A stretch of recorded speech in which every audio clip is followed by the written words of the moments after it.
সবাইকে শুভ সকাল। আমরা সনাতন অ্যাস্ট্রোলজিক্যাল কোচিং সেন্টারের পক্ষ থেকে সবাইকে আজকে সকালে শুভেচ্ছা জানাচ্ছি।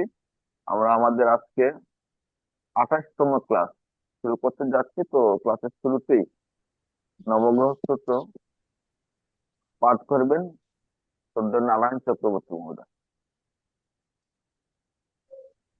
শুরু করবে স্যার? হ্যাঁ, শুরু করুন। ওম শ্রী গণেশায় নমঃ। গ্রহস্তোত্রম।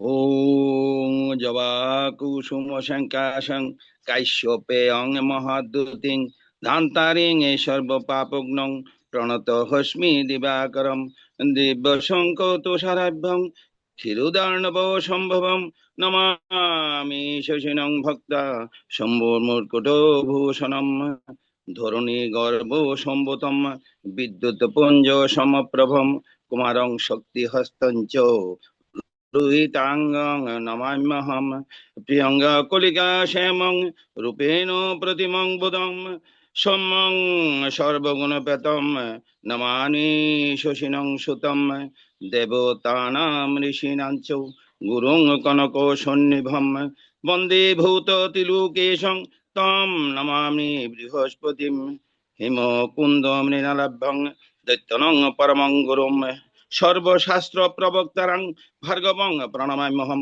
নীলাঞ্জল চয় প্রক্ষং রবি সুতং মহাগ্রহং ছায়ী গর্ভে সম্ভূতম বন্দে ভক্তা শনৈশ্চরম অর্ধকায়াং মহাঘোরম চন্দ্রাদিত্য বিমূর্ধকম সিংহিকায়াং রুতং রুক্তং তং রাহুং প্রণমাম্যহম পলালো ধূম শঙ্কাশং তারাগ্রহ বিমূর্ধকম রুদ্রং রুদ্রক্ররং ক্ররং কেতুং প্রণমাম্যহম ইতি কাশোদমুদিতো গীতং যত্নং যঃ পঠেতো সুমহিতো দিবা বা জ্যোতিবা রাত্রয়ী শান্তি স্তস্যন্যঃ সংশয়ঃ ইতি ব্যাসদেব রচিত নবগ্রহ স্তোত্র সমাপ্তম।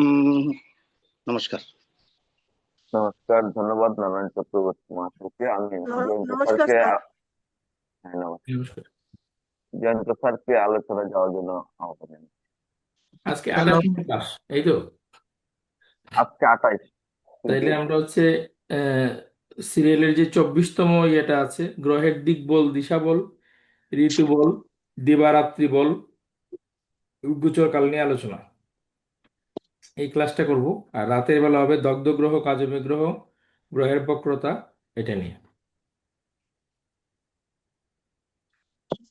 আপনার বোর্ডে একটু বিষয়গুলো লিখেছিলেন, নিশ্চয়ই। হুম। আচ্ছা,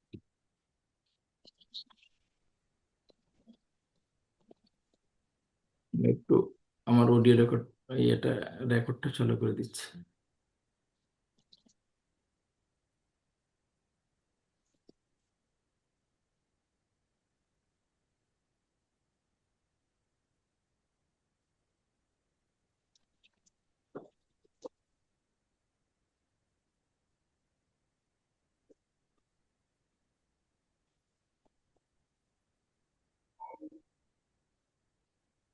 আচ্ছা, আপনারা আজকে উপস্থিতি একেবারে কম।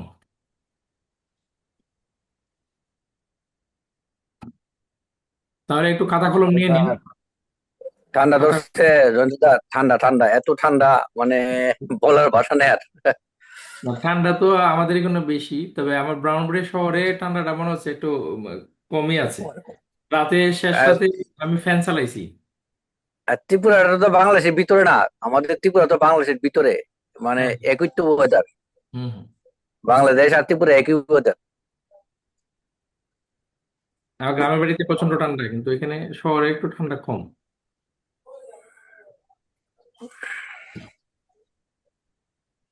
আচ্ছা, প্রথম হচ্ছে গ্রহের দিকবল। দিকবল মানে হচ্ছে কোন গ্রহ কোন দিকে বলবান হয়।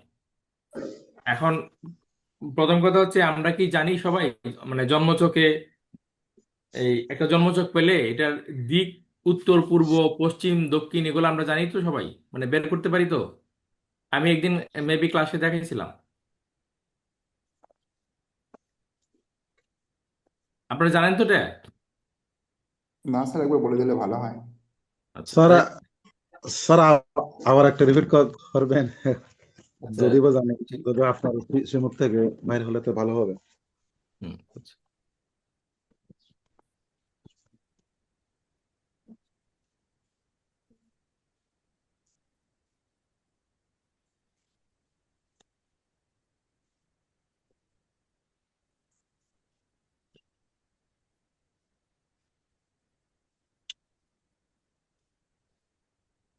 সবাই আপনাদের নিজের খাতায় একটা জন্মছক এঁকে নিন।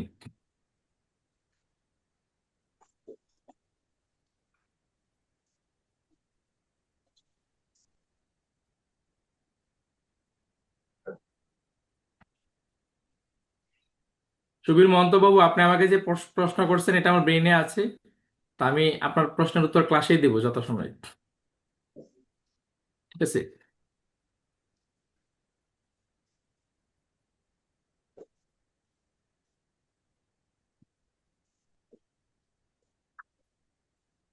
সবাই জন্মছক আঁকলেন? হ্যাঁ স্যার, আঁকছি। ধরে নিলাম লগ্ন হচ্ছে মেষ, এটা আমরা ধরে নিচ্ছি। আমরা আগে পাটিগণিত করতে গিয়ে ধরে নেওয়ার একটা ব্যাপার ছিল। আচ্ছা। তো ধরে নিলাম লগ্ন হচ্ছে মেষ, তাহলে লগ্ন কত নম্বর হবে? 1 নম্বর বাব। হুম। এইভাবে 12টা বাবের নাম্বারিং করুন।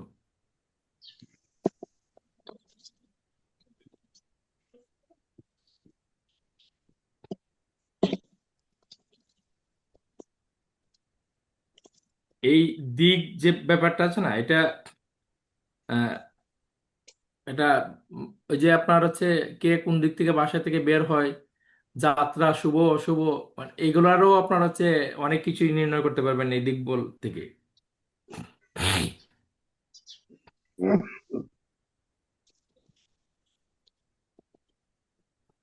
আমরা হচ্ছে লগ্ন নির্ণয় করি হচ্ছে সূর্যোদয়কালীন সময়ে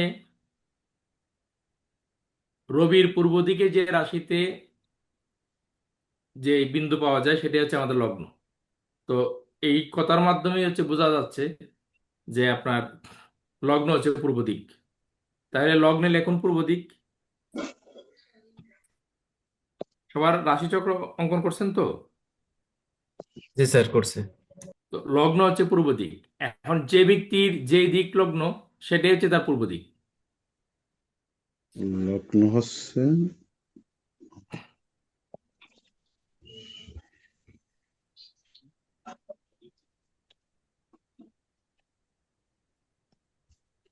আচ্ছা স্যার, তাহলে যার যে জন্মছকে যার লগ্ন, তার সেই দিক হচ্ছে পূর্ব দিক নাকি স্যার? হ্যাঁ, আচ্ছা আচ্ছা পূর্ব আচ্ছা। দিক হচ্ছে আমাদের ফান, মানে আনন্দ।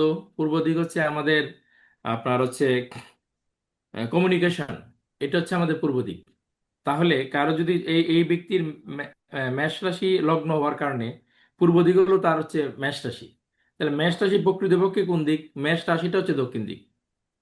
হ্যাঁ, তাহলে দক্ষিণ দিকে কিন্তু ওই ব্যক্তির আপনার আনন্দের জায়গা আছে, দক্ষিণ দিকে তার হচ্ছে কমিউনিকেশনের জায়গা আছে।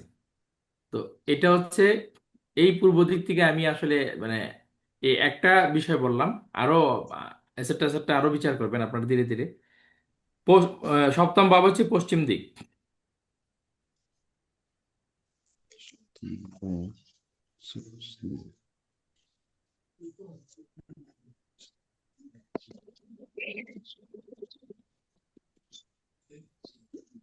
সপ্তম বা পশ্চিম দিক।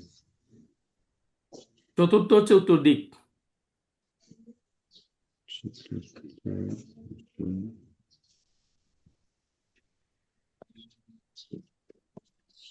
উত্তর দিক। আর দশম হচ্ছে দক্ষিণ দিক।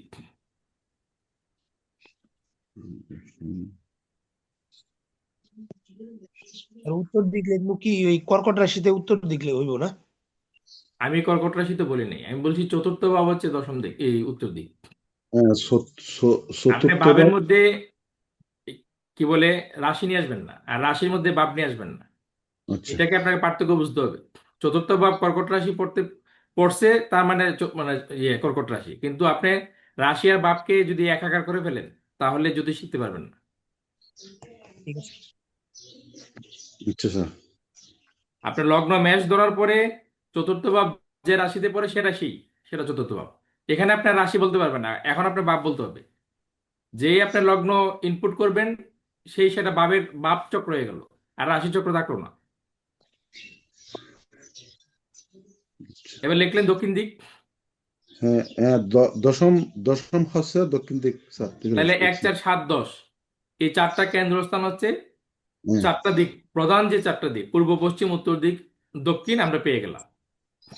তো এখন এই যে পূর্ব, পশ্চিম, উত্তর, দক্ষিণ আমরা পেয়ে গেলাম, এই চারটা কেন্দ্রভাব হচ্ছে, ধরেন একটা যদি আমি ঘর করি, তাহলে একটা বিল্ডিং এর 4টা পায়া থাকে, একটা টেবিলের 4টা পায়া থাকে।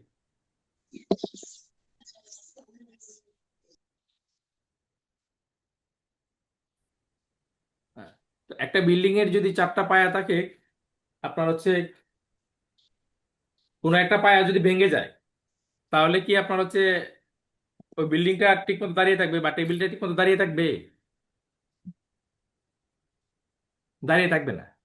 থাকবে না। তেমনি ভাবে এই 4টা দিক যদি কারো ঠিক থাকে, তাহলে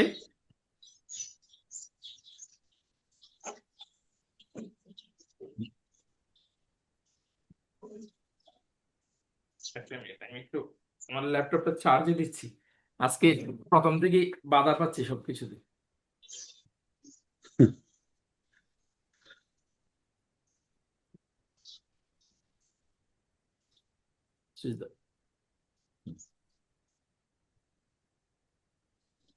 তো এই 4টা দিকে আপনার, যদি আপনার ধরেন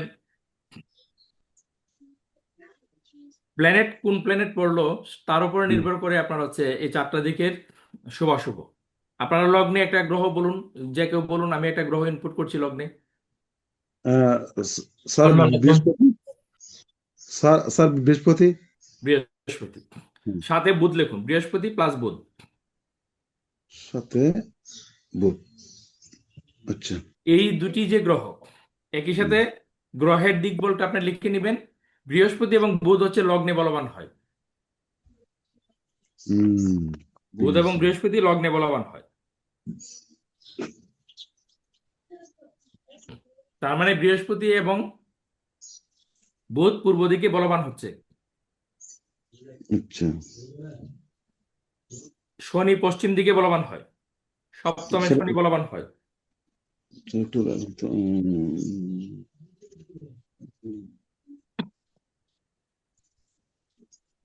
চতুর্থী রবি মঙ্গল বলবান হয়। স্যার একটু পশ্চিমে। পশ্চিমে শনি, চতুর্থ রবি মঙ্গল।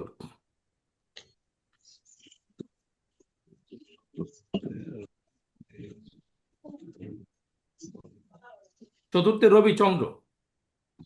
রবিচন্দ্র। রবিচন্দ্র।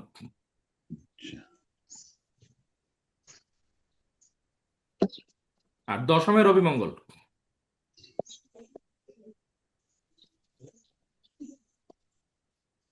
রবি চতুর্থ বলবান হচ্ছে, রবি দশমে বলবান হচ্ছে। তো স্যার বুধ এবং বৃহস্পতি লগ্নে এবং পূর্বে বলবান, শনি পশ্চিমে বলবান, চতুর্থে রবি চন্দ্র বলবান, আর দশমে রবি মঙ্গল। রবি মঙ্গল। আচ্ছা। তাহলে গ্রহের যে মানে এইখানে বুধ বৃহস্পতি রবি চন্দ্র 4টা, শনি 5টা, আর মঙ্গল হচ্ছে 6টা। এই 6টা গ্রহের আমরা দিকবল করি। এই গ্রহগণ যখন দিকবলি হয় তখন হচ্ছে তারা কি করে, শত্রু মিত্র মানে না। ধরেন আমরা হচ্ছে মেষ রাশির ক্ষেত্রে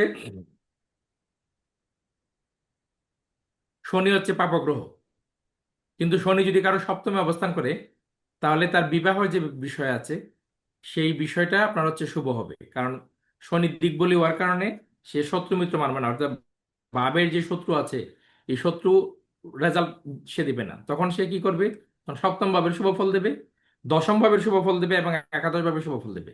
অর্থাৎ গ্রহ যখন দিকবলি হয় তখন সে শত্রু মিত্র মানে না, তখন সে যে ভাবে অবস্থান করে সেই ভাব এবং যে ভাবের অধিপতি সেই ভাবসমূহের শুভ ফল প্রদান করে। নোটটা লিখে নিন। স্যার যদি তিনি পাপ গ্রহ দ্বারা দৃষ্টি হয় বা নিজ গ্রহ হয় তারপরও শুভ ফল দিবে? আপনার দৃষ্টির প্রসঙ্গ আসে না এখানে। আপনার সে বাবে বসে আছে মানে সে বাবের ফল দেবে। এখন যদি দৃষ্টির দ্বারা সে পীড়িত হয় তাহলে আপনার হচ্ছে তার রেজাল্ট শুভ দেওয়ার ক্ষেত্রে কম বেশি হবে, হেরফের হবে, কিন্তু আপনার হচ্ছে সে শুভ ফল দেবেই। মানে সে নিজে থেকেই বাপটাকে নষ্ট করবে না।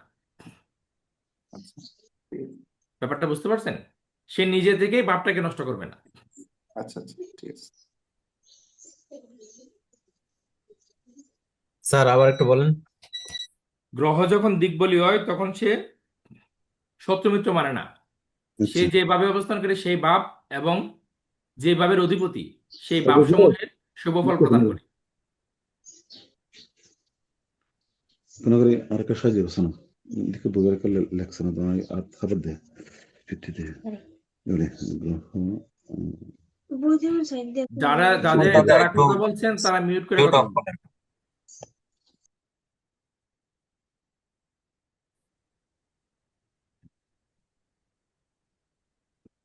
আচ্ছা, এটা লেখা হইলো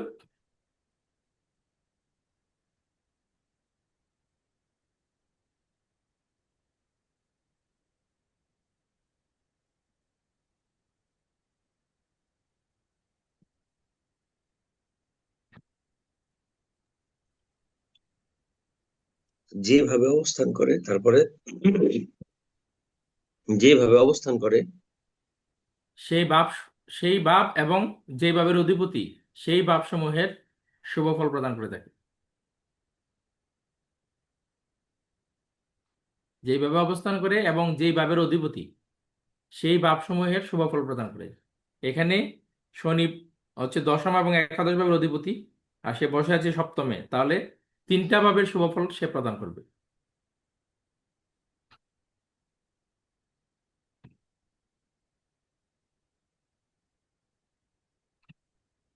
এবার ধরুন কারো যদি মেষ লগ্নই হয় তাহলে শনি এখানে তুঙ্গস্থ আছে, তো তাকে রাহু দৃষ্টি দিয়ে কি করবে আর হচ্ছে মঙ্গল দৃষ্টি দিয়ে কি করবে? তুঙ্গস্থ শনি তার মিত্রক্ষেত্রে বসে আছে, তাকে দৃষ্টি দিয়ে কি করবে? সঙ্গে দেখা গেল স্যার রাহুদেবও বসে আছে শনিদেবের সঙ্গে, তুমি বুঝতে হবে রাহুদেব এখানে। বসে থাকলে কি হবে? এখানে আপনার হচ্ছে শনি এখানে তুঙ্গস্থ। তো মানে রাহুদেব রাহুদেবকে বসে খারাপ থাকলে করতে যেটা দেবে না। হবে আমি বলছি, রাহু হচ্ছে অতির কারক। রাহু বলবে যে ভাই 4টা 5টা বিয়ে করো, মানে কামনা বাসনা যত দ্রুত আছে সেটা পূর্ণ করো। আর শনি বলবে ভাই ধৈর্য ধরো। এখন শনির বলবত্তা বেশি, ব্যক্তি ধৈর্য ধরবে। সেক্ষেত্রে আপনার ভাবের অধিপতি শুক্র কোথায় আছে দেখুন। যদি শুক্র 6, 8, 12 ভাবে থাকে তাহলে রাহু একটু বল পেয়ে গেল। আর যদি ধরেন চতুর্থ, তারপরে দশম, নবম, পঞ্চমে শুক্রের অবস্থান হয় তাহলে শনি বলবত্তা পেয়ে গেল। সেক্ষেত্রে তার বিবাহিত জীবন সুখের হবে। আর যদি রাহু বলবত্তা পেয়ে যায় তাহলে কম বেশি ঝামেলা হবে, যে এটা আপনারা শুরুতে আলাপ করেছিলেন যে শাপিত দোষ।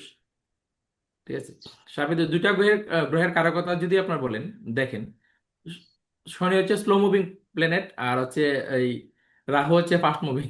ফাস্ট মুভিং বলছে মানে সেও মানে স্লোই 1.5 বছরই গোচর করে, কিন্তু হচ্ছে তার যে অ্যাক্টিভিটিস সেটা হচ্ছে মানে অতি, মানে সে বাড়িয়ে দেয়, এটাকে বুস্ট করে দেয়। তো রাহু হচ্ছে যে কোনো জিনিসকে একাধিক ভাবে পেতে চায়, একাধিক মানে ওয়েতে পেতে চায়, বা আপনার হচ্ছে যে কোনো মূল্যে পেতে চায়, যে আমি এটা চাই মানে যে কোনো মূল্যে চাই। তো শনি বলছে যে না, আমি এটা একটা মানে লিগেল ওয়েতে আমি এটা পেতে চাই। তো এই জায়গায় হচ্ছে দ্বন্দ্ব সৃষ্টি হলো। এই দ্বন্দ্বে কে জয়ী হবে সেটা নির্ভর করছে আহ, ওই ভাবে যে গ্রহটি বলবান এবং বাপপতি আপনার হচ্ছে অবস্থান কি। ঠিক আছে, বাপপতির অবস্থান এবং ওই গ্রহের অবস্থান দুটি দেখে আপনারা সিদ্ধান্ত নেবেন। স্যার নমস্কার এটা স্যার, একটা কথা স্যার এটা বলতে পারি? যদি একসঙ্গে 4-5 জন বলছেন, কিছু বুঝতে পারেনি। আমি মিঠুন রায় বলছি। হুম। স্যার আমরা কি রাহুদেব বা কেতুদেব বলতে পারি? দেব কি বলতে পারি নাকি? আরে ওই দেব বলুন আর দৈত্য বলুন, ওইটা নিয়ে সময় নষ্ট করে লাভ নাই। স্যার এটা যদি আপনার তুলা রাশিতে হয়, তুলা রাশি সপ্তম তো মেষ। আপনি রাশি আবার নিয়ে আসবেন না, আজের আচ্ছা প্রশ্ন করে ওই ক্লাসের সময় নষ্ট করুন। আচ্ছা আচ্ছা এবার দেখুন আচ্ছা স্যার আপনার বলুন। আমরা এই যে লগ্ন চকটা করলাম, এখানে হচ্ছে 3 নম্বর যে বাপ, মানে মিথুন হুম, রাশি। 3 মিথুন নম্বর রাশি। ভাব যেটা মিথুন রাশি, এটা হুম, হবে উত্তর পূর্ব। উত্তর পূর্ব। ও দাদা প্লিজ অডিওটা অফ করে দেন, আপনার সাউন্ড জন্য বারবার। বলরাম দা, আপনার অডিওটা অফ করে দেন।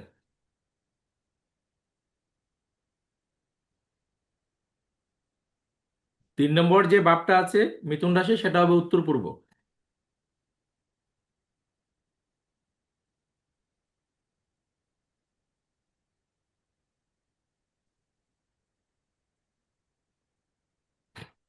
পাঁচ নম্বর যে ভাবটা আছে সিংহ রাশি,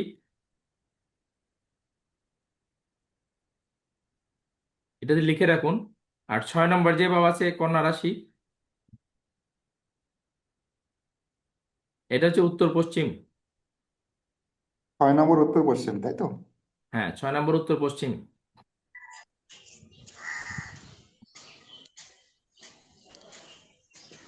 উত্তর পূর্ব হচ্ছে এনি, মানে নর্থ ইস্ট। আর উত্তর পশ্চিম হচ্ছে NW, নর্থ ওয়েস্ট। একটু ইংলিশটা লিখে নিন, তাহলে হ্যাঁ বুঝাইতে সুবিধা হবে। অনেক ক্ষেত্রে আমরা বাংলায় এখন বুঝাইতে গিয়ে একটু দ্বিধাদ্বন্দ্বে পড়ে যাই।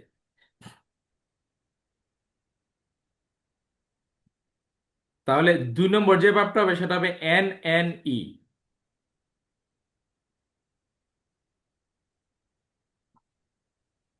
NLE, 2 নম্বর। NN, north, north east. North, north east.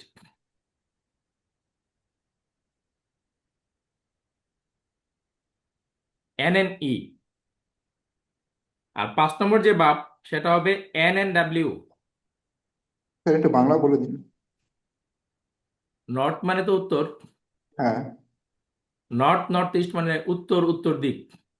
মানে উত্তর দিকটা 2 ভাগে ভাগ হয়ে গেল। একটা হচ্ছে ঈশান কোণ, আর একটা হচ্ছে ঈশান কোণের যে পার্শ্ব জায়গাটা, সেটা হচ্ছে নর্থ, নর্থ ইস্ট, NNE। এই NNE যে জায়গাটা, স্থানটা, এটাকে বলা হয় একটা বাস্তুর হচ্ছে হসপিটালারিস জায়গা, মানে হাসপাতালের জায়গা। এটা হচ্ছে প্রাকৃতিক হাসপাতাল। আপনার বাড়িতে, আপনার যে গৃহে, সেটা হচ্ছে প্রাকৃতিক হাসপাতাল। তো এই জায়গায় যদি একজন মানে কিছু মানে যারা এই ফ্যামিলির যারা অসুস্থ আছে, তারা কিছু সময় কাটায় পার ডে, তাহলে সুস্থতার দিক দিয়ে একটু এগিয়ে যায়। এবং এই জায়গায় যদি আপনার হচ্ছে ওষুধপত্র রাখা হয়, এগুলোর হচ্ছে গুণাগুণ বেড়ে যায়। আবার এই জায়গায় যদি কারো বেডরুম হয়, তাহলে সে হাসপাতালে চিরস্থায়ী শয্যা নিয়ে নিল আর কি। মানে তার আর অসুস্থতা ভালো হচ্ছে না। এবার হচ্ছে স্যার এই 5 নম্বরের ভাবটা একটু, কি 5 নম্বরটা একটু বলেন। 5 নাম্বার হচ্ছে NNW, north, north West. Sir কোন রাশিটা জানি? সিংহ রাশি। 5 নম্বর ভাব সিংহ রাশি। এবার এই সিংহ যে রাশি, স্যার দিকটা কোনটা বললেন? NNW, north, north north east, north, দক্ষিণ নর্থ দক্ষিণ, ওয়েস্ট। উত্তর উত্তর পশ্চিম। হ্যাঁ, হ্যাঁ।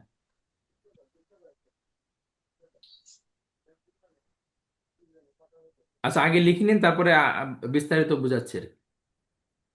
এবার হচ্ছে আমরা যাব দক্ষিণে। 9 নম্বর ভাব, এটা হচ্ছে দক্ষিণ পশ্চিম, মানে সাউথ ওয়েস্ট।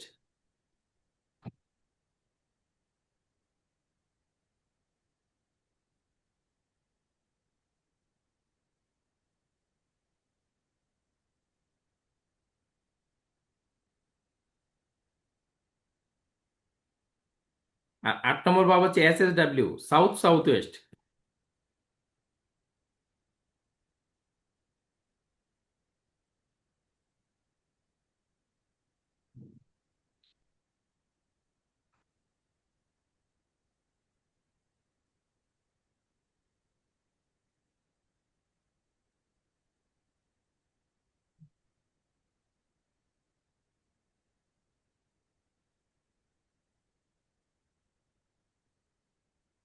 স্যার 8 নম্বরটা আবার একটু বলো, আবার একটু রিপিট করুন।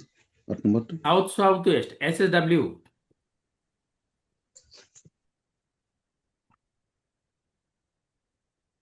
মানে দক্ষিণ দক্ষিণ পূর্ব। হ্যাঁ, হ্যাঁ। দক্ষিণ, দক্ষিণ পশ্চিম।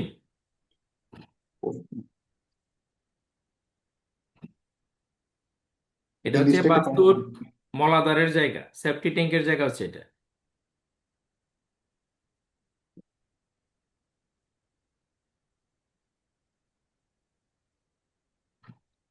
এবার একাদশ ভাব হচ্ছে এসি, সাউথ ইস্ট। দক্ষিণ পূর্ব, তাই তো? হ্যাঁ, দক্ষিণ পূর্ব। আর দ্বাদশ ভাব হচ্ছে এসএসই, SSE বাংলাটা? সাউথ সাউথ ইস্ট, না না, দ্বাদশ দক্ষিণ ভাগ। দক্ষিণ পূর্ব, দক্ষিণ দক্ষিণ পূর্ব। আচ্ছা, এই এসএসসি হচ্ছে আপনার মৈথুনের জায়গা, মানে আপনার চিন্তা শক্তি কতটুকু গবেষণা করে একটা বিষয়ের ভিতর থেকে যে সত্যটা আছে সেই সত্যটাকে অনুধাবন করাতে পারবে আপনাকে। সেই এসএসই যে জায়গাটা আছে আপনার বাড়ির, সেই এসএসই জায়গাটা যদি শুভ থাকে, তাহলে আপনার সেই মৈথুন শক্তি আপনার থাকবে। মানে আপনার চিন্তা শক্তি সেই রকম ডিপলি রিচার্জ করে আপনি বের করে নিয়ে আসতে পারবে যে আপনার হচ্ছে এর মধ্যে কি সত্য আছে।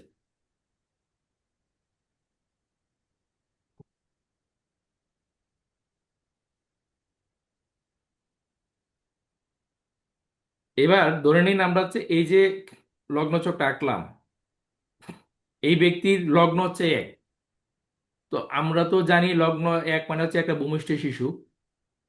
তো এই ভূমিষ্ঠ শিশুর যে স্বর, স্বরধ্বনি, সেটা হচ্ছে দ্বিতীয় ভাব। আর তৃতীয় ভাব হচ্ছে পূর্ণ বাক্য।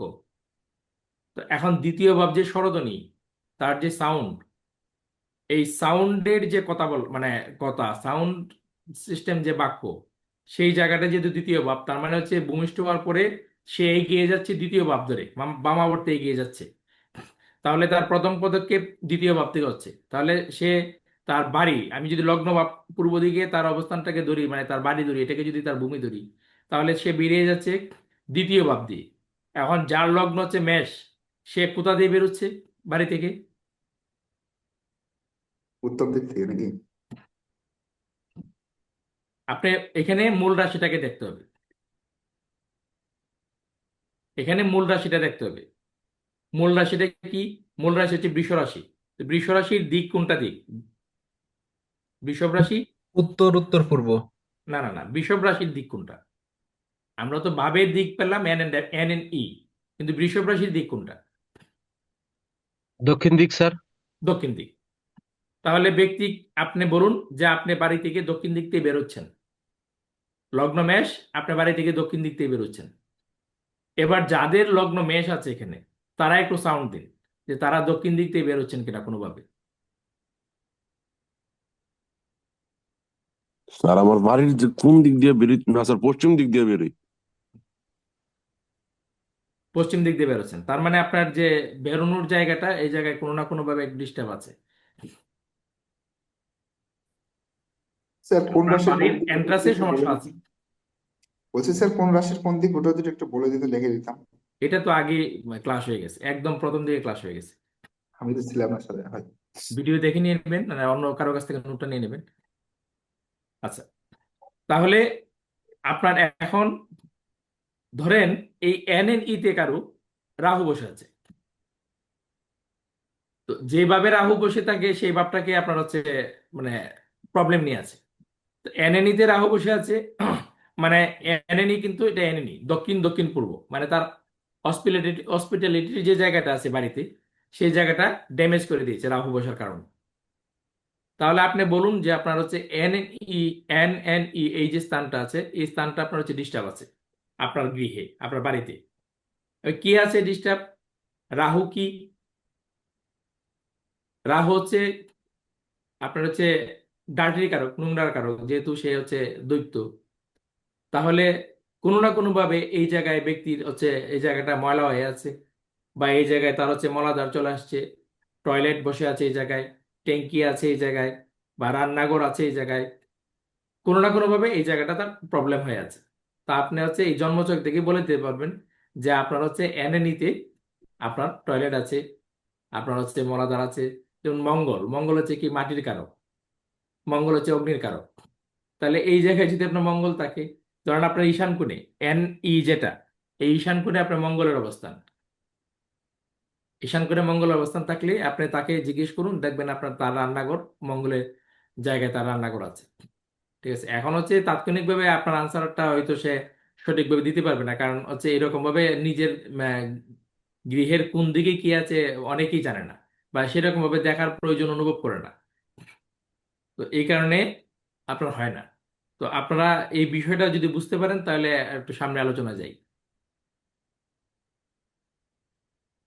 আমি বাস্তুটাকে একটু প্লাস করে দিলাম, যদিও এটা আমাদের আজকের রুটিনে নাই এটা।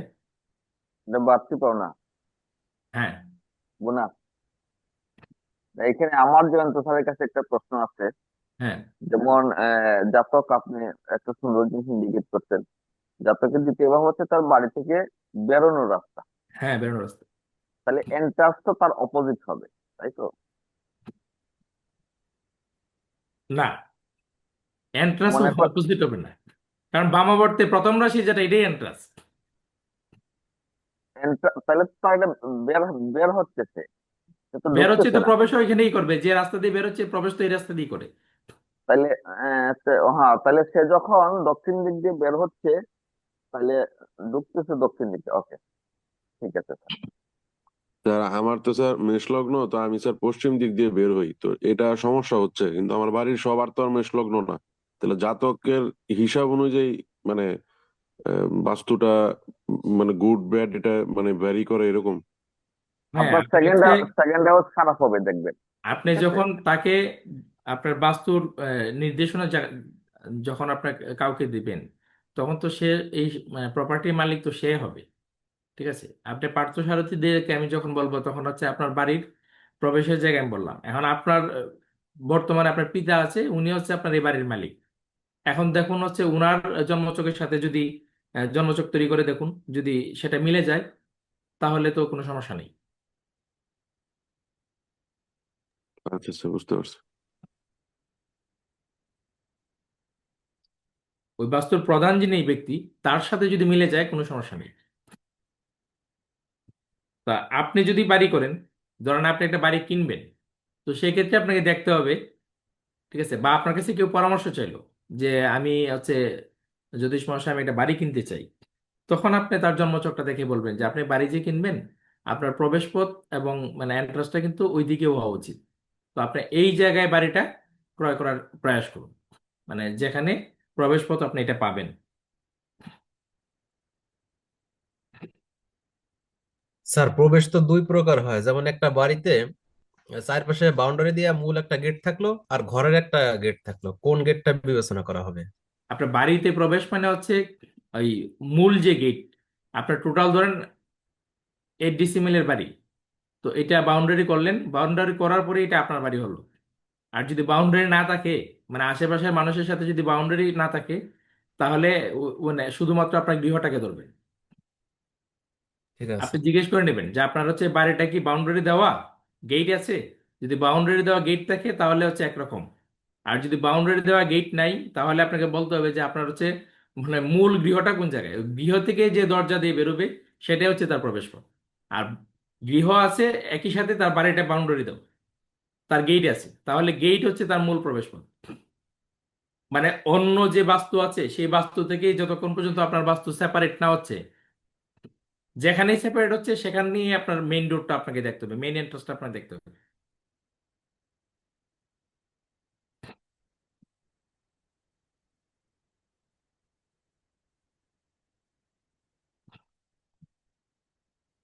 এবার ধরেন মেষ লগ্নে বুধ অবস্থান করছে, তো মেষ লগ্নে বুধ কিন্তু পাপগ্রহ, কিন্তু যখন বুধ লগ্নে অবস্থান করবে তখন কিন্তু ব্যক্তির বুদ্ধিমত্তা, ব্যক্তি কৌশলী হবে, বুদ্ধিমান হবে, তার হচ্ছে আহ, হঠাৎ বুদ্ধি যেটা তাৎক্ষণিক বুদ্ধির মাধ্যমে যে আপনার হচ্ছে সমস্যা থেকে বেরিয়ে আসার জন্য সিদ্ধান্ত গ্রহণ, এই বিষয়গুলো তার মধ্যে কিন্তু খুব ভালোভাবে থাকবে। এবং সে ধরেন ষষ্ঠ ভাব হচ্ছে খেলাধুলার জায়গা, সে খেলাধুলায় ভালো হবে। তৃতীয় ভাব হচ্ছে মানে হস্তশিল্প, মানে যাবতীয় হাতের কাজে সে ভালো হবে। ঠিক আছে, যদি লগ্নে বুধ অবস্থান করে, সেটা মেষ লগ্নেই হোক অথবা আপনার ধরেন আপনার ধনু লগ্নেই হোক, যেখানেই হোক, মানে লগ্নে যদি বুধ অবস্থান করে, সেই যে গ্রহের দিকবল আছে সেই দিকবলের বলবত্তা সে পাবেই। এই সূক্ষ্ম বিষয়গুলো যদি আমরা ব্রেনে না থাকে, তো আমরা হচ্ছে শুধু ধরেন হচ্ছে মেষ লগ্নে বুধ হচ্ছে পাপগ্রহ, সে লগ্নে অবস্থান করছে, আমরা বলছি যে আপনি তো লগ্নে বুধ অবস্থান করছে, আপনার এটা ইয়ে না, গ্রহটা তো লগ্নের পাপগ্রহ, আর আপনার হচ্ছে খুব একটা বুদ্ধি টুদ্ধি থাকবে না। আর ব্যক্তি দেখা গেল এতই বুদ্ধিমান যে হচ্ছে সে একজন লেখক, ঠিক আছে, সে একজন সাহিত্যিক, কারণ তৃতীয় ভাব হচ্ছে হাতের কাজ বোঝাচ্ছে, তাইলে সে লেখক, সে সাহিত্যিক। তৃতীয় ভাব কিন্তু মিথুন রাশি থেকে সাহিত্য বিচার করা হয়। দেখা গেলো সে বড় মাপের সাহিত্যিক, আর আপনি বলছেন যে আপনার হচ্ছে বুদ্ধিমান না। তো এখানে প্রবলেম কিন্তু হয়ে যাবে।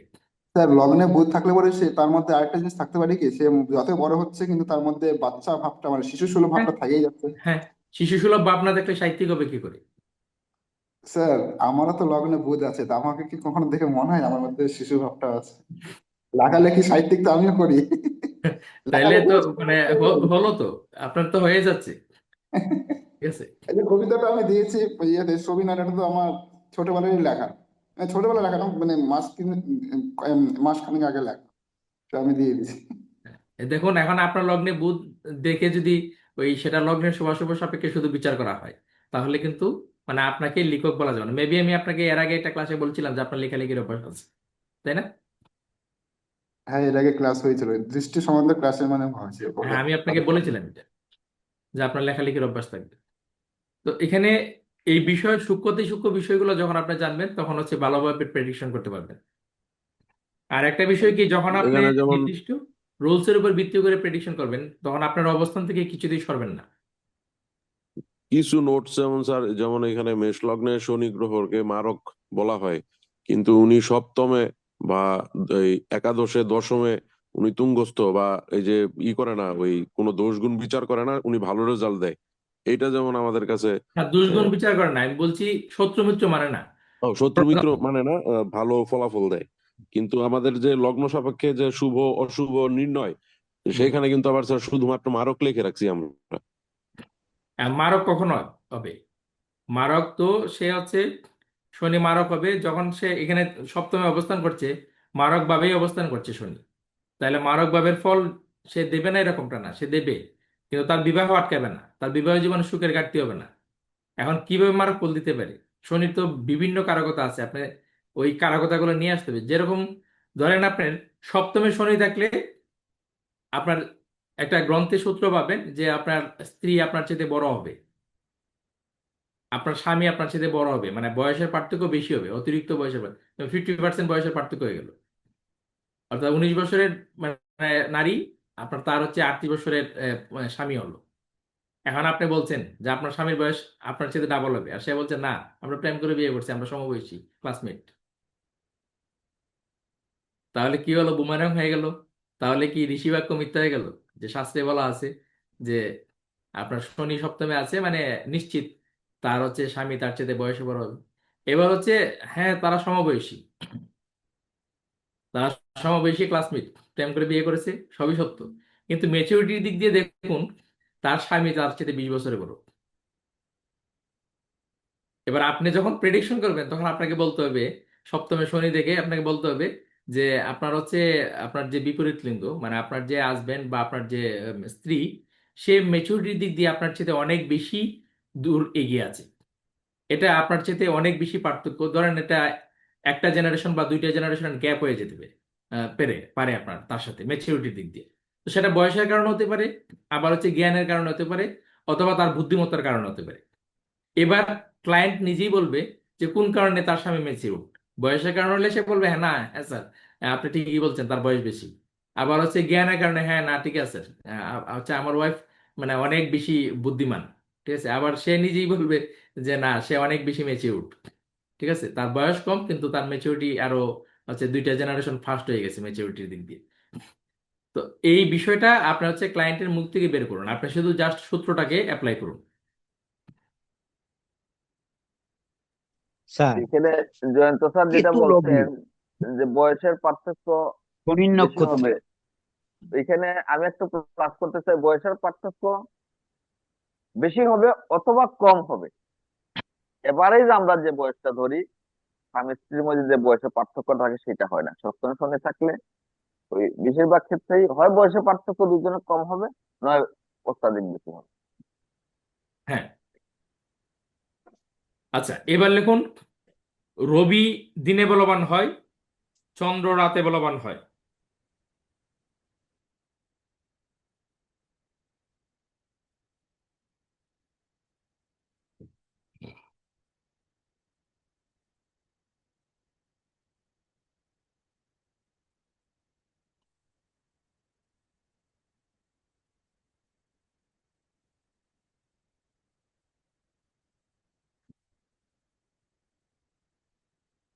আচ্ছা, আরেকটা বিষয় আপনাদেরকে ক্লিয়ার করে দিচ্ছি। ওই আপনার হচ্ছে দিকবলের ক্ষেত্রে ধরেন কারো লগ্ন হচ্ছে কুম্ভ,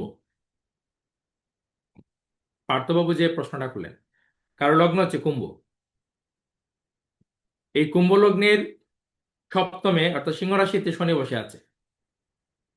তাহলে সে তো আপনার হচ্ছে মিত্র গোত্রে পেলো না, শত্রু গোত্রে পেলো।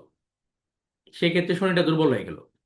আর কুম্ভ লগ্নের তো শনি হচ্ছে মানে শুভ শুভকারক, স্বয়ং লগ্নপতি শুভকারক। লগ্নপতি সপ্তমে গিয়ে কিন্তু একটু ঝামেলায় পড়ে গেল। সে শুভ ভাব পেল না, মিত্র ভাব পেল না।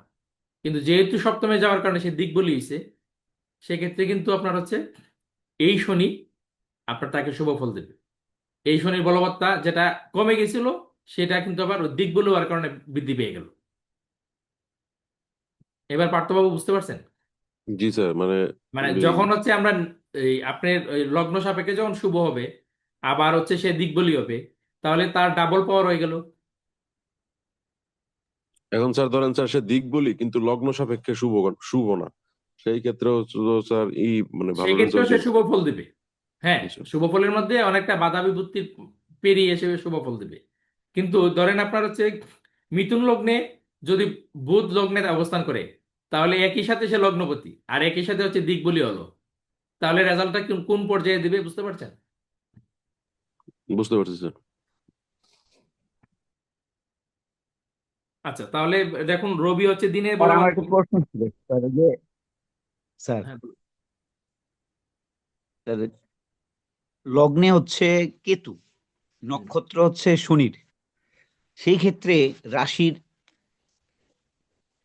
রাশি হচ্ছে ধনু। হুম। কেতু যেভাবে তাকে সেই ভাবের হচ্ছে ডিটাচমেন্ট নিয়ে আসে, সেই ভাবটাকে হাইড করে রাখে। তো রাশি ধনু আপনার হচ্ছে কালপুরুষের নবম ভাব। কালপুরুষের নবম ভাব আপনি বলছেন, তো ভাব তো বলেন না আপনি। তো কালপুরুষের নবম ভাব হিসেবে সেটা হচ্ছে ভাগ্যের জায়গা। তো ভাগ্য নিয়ে বেশি ইয়ে করা যাবে না, উচ্চাশা করা যাবে না। মানে ভাগ্যে আমার ভাগ্য হচ্ছে ভালো বা ভাগ্যের সাপোর্ট আমার পাওয়া উচিত, পাবো, এরকম বেশি উচ্চাশা করা যাবে না। এটাকে যত বেশি আপনার হচ্ছে কর্মণ্যেবাধিকারস্তে মা ফলেষু কদাচন মা কর্মফলে মা তে সঙ্গহস্ত কর্মণি। অর্থাৎ কর্মে আমার অধিকার আছে, ভাগ্য উন্নয়নের জন্য আমার দীক্ষা নেওয়া প্রয়োজন, আমার হচ্ছে স্পিরিচুয়ালিটি চর্চা করা প্রয়োজন, আমার হচ্ছে প্রাণায়াম করা প্রয়োজন, আমার হচ্ছে ধ্যান করা প্রয়োজন। তো আমি এগুলো করব। এখন এগুলোর পরে আমাকে ঈশ্বর রেজাল্ট দিবে কি দেবে না, সেটা ঈশ্বরের উপর ছেড়ে দিতে হবে। ঠিক আছে? যখন না আপনি ঈশ্বরের উপর ছেড়ে দেবেন, তখন কেতু আপনাকে রেজাল্ট দেবে। আর যখনই আপনি নিজের উপর রেখে যাবেন যে, না আমার এটা পাওয়া উচিত, আমি হার্ড ওয়ার্ক করছি, কেন পাবো না আমি, তখনই আপনি সেটা পাবেন না। নবম ভাব হচ্ছে কালপুরুষের নবম ভাব হচ্ছে উচ্চ মানে মাস্টার্স লেভেলের যে লেখাপড়া সেই জায়গায়।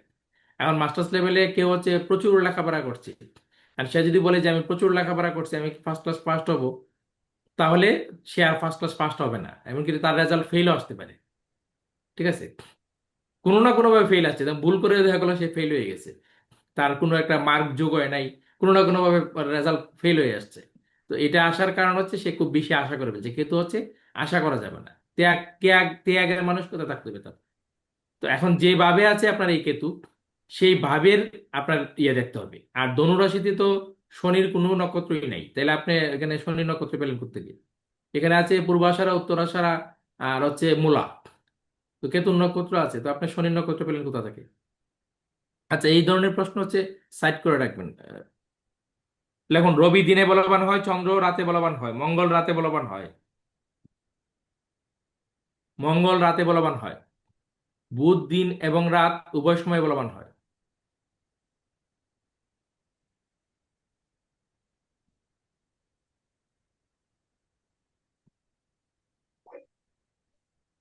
স্যার স্যার একটা প্রশ্ন স্যার, এই যে প্রশ্ন এই পরে করুন, প্রশ্ন পরে করুন, এক- আগে লিখুন, আচ্ছা তাহলে আর মানে মূল ক্লাসই চলে যাবে। বুধ দিন এবং রাত উভয় সময় বলবান হয়, বৃহস্পতি দিনে বলবান হয়, শুক্র দিনে বলবান হয়, শনি রাতে বলবান হয়।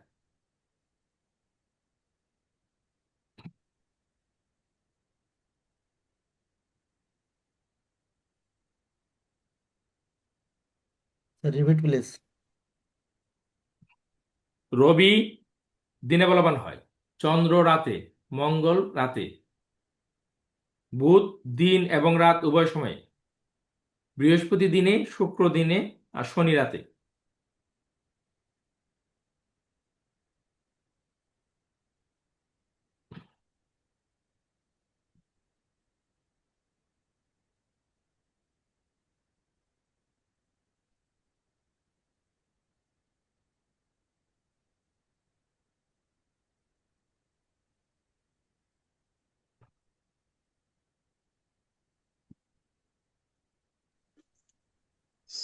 স্যার লিখছি স্যার।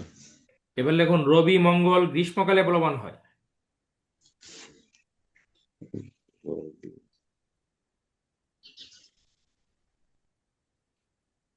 রবি মঙ্গল গ্রীষ্মকালে বলবান হয়।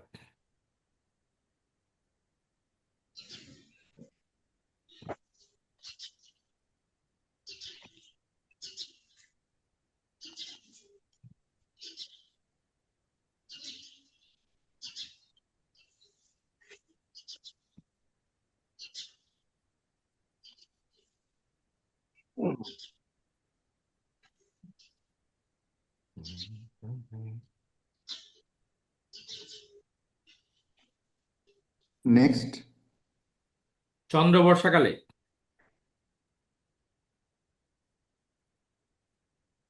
বুধ শরৎকালে,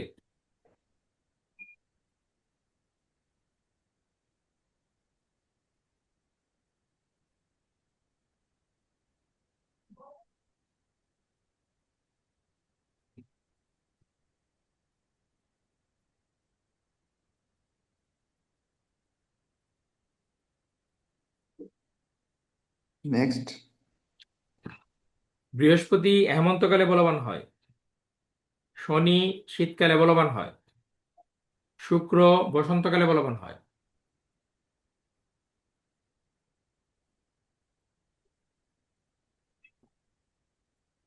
স্যার শনি শনি শনি শীতকালে বলবান হয়।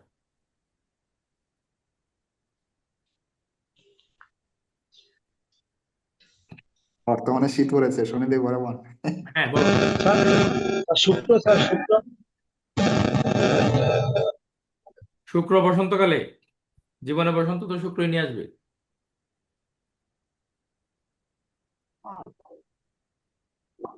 আর আমরা বাকিরা সাউন্ডটা মিউট করে দিলে ভালো হয়, শোনা যায় না। হ্যাঁ, কথা বলার প্রয়োজন না হলে আপনি sound mute করে দিন। স্বপন দা ভালো আছেন? স্বপন দা, আমার প্রণাম। সবন্ধ ঠান্ডা লাগে, ঠান্ডা। কিন্তু স্যার নমস্কার। নমস্কার। আচ্ছা, তাহলে ফোনটা আপনার হচ্ছে আনমিউট করে কথা বলেন, আপনার মিউট করা। সবাই লিখা আছে, কি বলে লেখা হইলো? হ্যাঁ, আমার কথা শোনা যাচ্ছে স্যার? হ্যাঁ, এবার শোনা যাচ্ছে। হ্যাঁ স্যার, আমি প্রথমে আপনাকে নমস্কার দিয়েছিলাম, নীরজ স্যারকেও নমস্কার দিয়েছিলাম। কিন্তু আপনার আপনার সাউন্ড মিউট ছিল। সম্ভবত হ্যাঁ, সম্ভবত এরকম হয়েছিল স্যার। এখন ভালো আছেন তো? হ্যাঁ আছি স্যার। তাহলে আমরা হচ্ছে গ্রহের দিক বল পেলাম, আপনার হচ্ছে গ্রহের কি বলে দিবারাত্রি বল পেলাম, তারপরে গ্রহের হচ্ছে ঋতু বল পেলাম, তাই তো? আমাদের ইয়েতে কি আছে আর? গ্রহের দিক বল, দিবারাত্রি বল, দিশা বল। দিশা বল হচ্ছে, এটা হচ্ছে সম্পূর্ণরূপে ইয়ের ব্যাপার একটা, কি বলে মান্ডেন অ্যাস্ট্রোলজি যখন আপনারা পড়বেন তখন হচ্ছে ওই দিশা বলটা কাজে লাগবে। তো যেহেতু ইয়েতে আছে, আপনারা হচ্ছে দিশাবলটা লিখে নিন। এটা হচ্ছে আমার বোর্ডটা দেখা যায় কিনা একটু দেখেন, আমি এটা বোর্ডে না লিখলে আপনারা বুঝবেন না।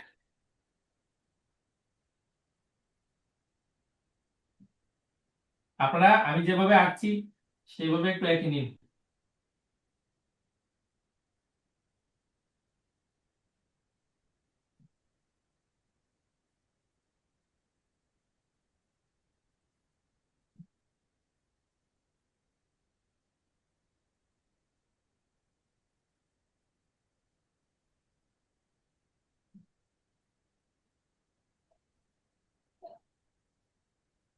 বাহ, এই ছকটা আমি প্রথমেই আঁকছিলাম, তারপরে ভাবলাম আমার কোনো কাজে লাগবে না, এখন তো সেটাই কাজে লাগতেছে।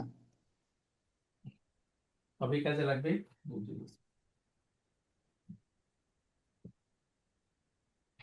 আর আর পরিশ্রম করতে হলো না, দেখাই আছে, আঁকাই আছে।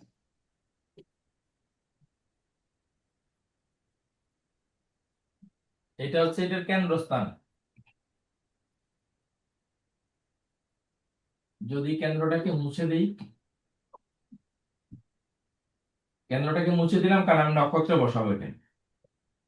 আপনারা তাহলে অনেকেই বুঝতে পারবে না, তখন হচ্ছে প্রশ্নমালা জর্জরিত করে দিবে।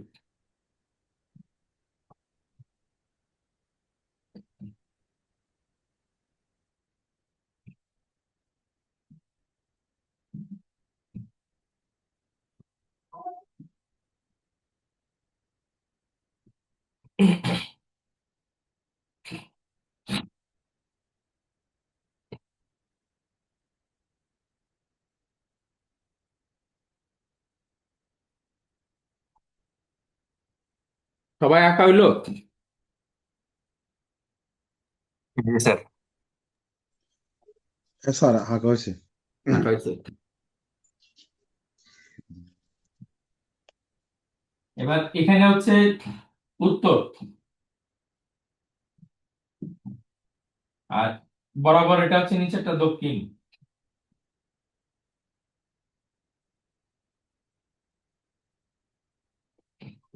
এটা হচ্ছে পূর্ব, এটা হচ্ছে পশ্চিম,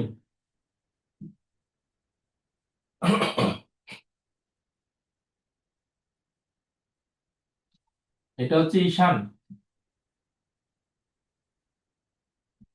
এটা হচ্ছে অগ্নি,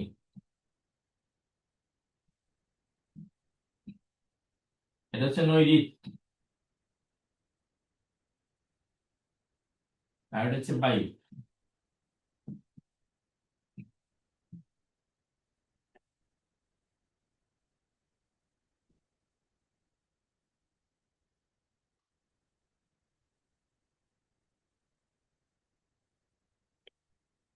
এবার দেখা যাচ্ছে? যাচ্ছে স্যার।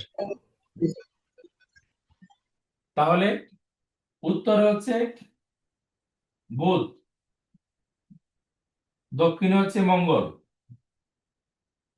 ঈশানে হচ্ছে বৃহস্পতি, পূর্বে হচ্ছে রবি, অগ্নিতে হচ্ছে শুক্র,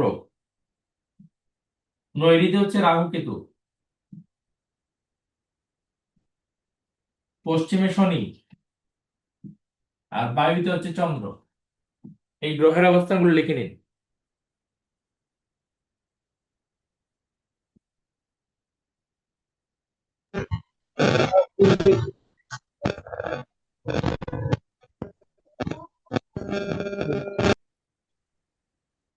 স্যার 1 মিনিট একটা কথা বলবো স্যার। হ্যাঁ বলুন।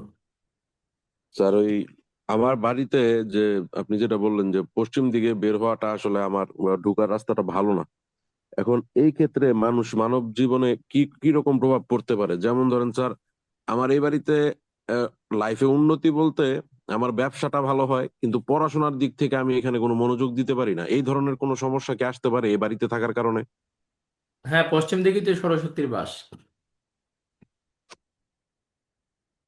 ওয়েস্টের পূর্বে যে দিকটা হয়, বাস্তু 16টা দিক যখন করবেন তখন ওয়েস্টের পূর্বে একটা দিক হয়, ওয়েস্টের আগে আপনার হচ্ছে SSW যে স্থানটা, সাউথ ওয়েস্টের পরে SSW একটা স্থান আছে। SSW স্থানটা হচ্ছে আপনার দেবী সরস্বতীর স্থান। ঠিক আছে? তো ওই জায়গায় সরস্বতীর ছবি লাগিয়ে দিন। বাড়ির কেন্দ্রস্থান এন্ট্রান্স থেকে ডিগ্রি নিয়ে কেন্দ্রস্থান নির্ধারণ করে, তো সেখানে 16টা ভাগে ভাগ করে আপনি দেখুন কত ডিগ্রিতে এসএসডব্লিউ পড়লো। যত ডিগ্রিতে এসএসডব্লিউ পড়লো সেই ডিগ্রিতে দেবী সরস্বতীর অবস্থান, মানে ছবি বসিয়ে দিন। তো সেটাকে সেবা পূজা করুন। 1 কেজি 100 গ্রাম ওজনের একটা পিতলের সরস্বতী দেবীর মূর্তি এখানে ইয়ে দিন, সেটিং দিয়ে দেন। এবার সবার গ্রহের অবস্থানটা লেখা হয়েছে। স্যার এই বাইরে কোনো চন্দ্র না স্যার? বায়ুতে চন্দ্র। চন্দ্র।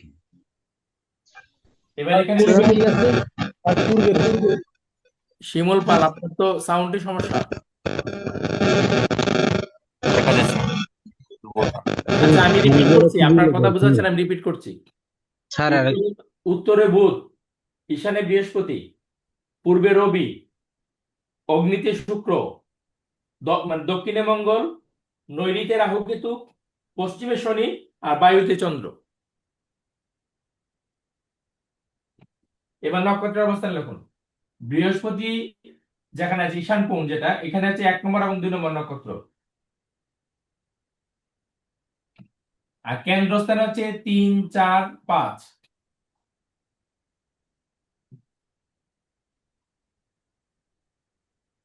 কেন্দ্রস্থানে 3, 4, 5।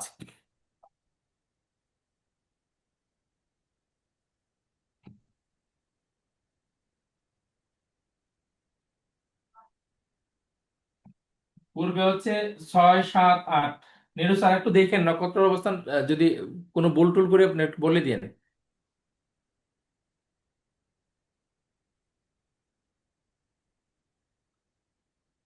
অগ্নিতে হচ্ছে 9, 10, 11। আর ওই দক্ষিণে যেটা আছে 11, 12, 13। নৈঋত্যে হচ্ছে 14, 15, 16। আর পশ্চিমে হচ্ছে 17, 18, 19। বায়ুতে হচ্ছে 20, 21, 22। আর উত্তর হচ্ছে 23, 24, 25। এখানে মনে হয় এক এক করে কমে গেছে স্যার। কেন্দ্রের 3, 4, 5। স্যার দক্ষিণে মনে হয় কেন্দ্রের 11টা 2বার অগ্নিতে লেখা হয়ে গেছে। অগ্নিতে আর দক্ষিণে 11 2বার লেখা হয়েছে। 11 2বার হয়ে গেছে। দক্ষিণে কেন্দ্রে 12, 13, 14 হবে হ্যাঁ 12, মনে 13, হয়। 14। 9, দক্ষিণে 10। 12, 13, 14 হবে। তাহলে 11 তো লিখলাম আমি, ঠিক আছে। তো দক্ষিণে 11। অগ্নিতে 11 তো অগ্নিতে লিখছেন, ও, আবার 9, দক্ষিণেও 9, লেখেন। হ্যাঁ রাইট। তাহলে 12, 13, 14।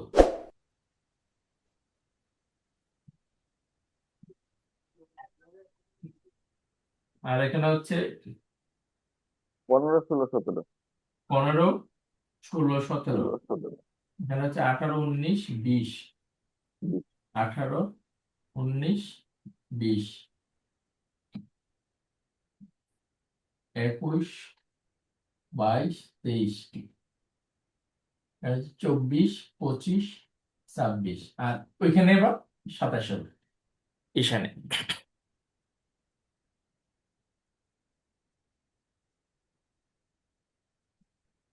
স্যার ঈশানে 1 2 ছিল না? হ্যাঁ, ঈশানে 1, 2 ছিল, পরে ধারাবাহিক ভাবে আসছে, এসে 27 আবার ঈশানে গেল। ও আচ্ছা।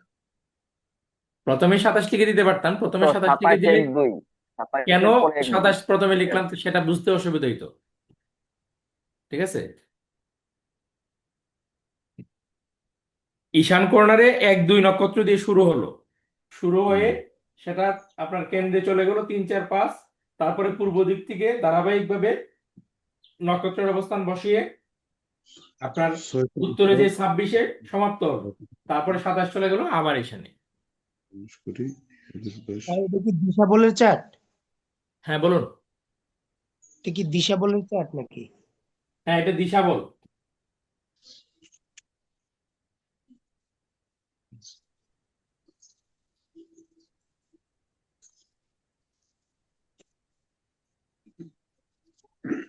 এটাও আপনার হচ্ছে যখন বাস্তুতে যাবেন তখন তো, বা আপনার পঞ্জিকার বিভিন্ন দিক দেখবেন, তখন কিন্তু ওইটাকে কেন্দ্র করে আপনার হচ্ছে আমাদের যে অষ্টদিক আছে, অষ্টদিক পাল নির্ণয় সবকিছু কিন্তু এই দিকচক্রের উপরে, এটাকে দিকচক্র বলে, দিশা বলো বলে, ঠিক আছে? অষ্টদিক চক্র বলে এটা, অষ্টদিক চক্র লিখে রাখতে পারেন, অষ্টদিক চক্র। তাহলে স্যার কারো যদি বিবাহর দিক নির্ণয় করতে হয় তাহলে এখান থেকে করা যাবে, তাই না? না, আমরা তো সবকিছু করবো অ্যাস্ট্রোলজিতে।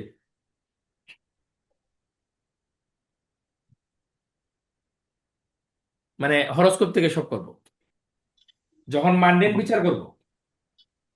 যেমন না না আপনার স্যার, হচ্ছে এই বছর নেপালের 2026 সাল নেপালের কেমন যাবে, এখন নেপাল কোন দেশের রাশি, পূর্ব দিকে নাকি পশ্চিম দিকে নাকি উত্তর দিকে নাকি দক্ষিণ দিকে, ওইটা আপনি যখন বিচার করতে যাবেন তখন আপনার হচ্ছে এই দিকচক্রটা কাজে লাগাতে হবে।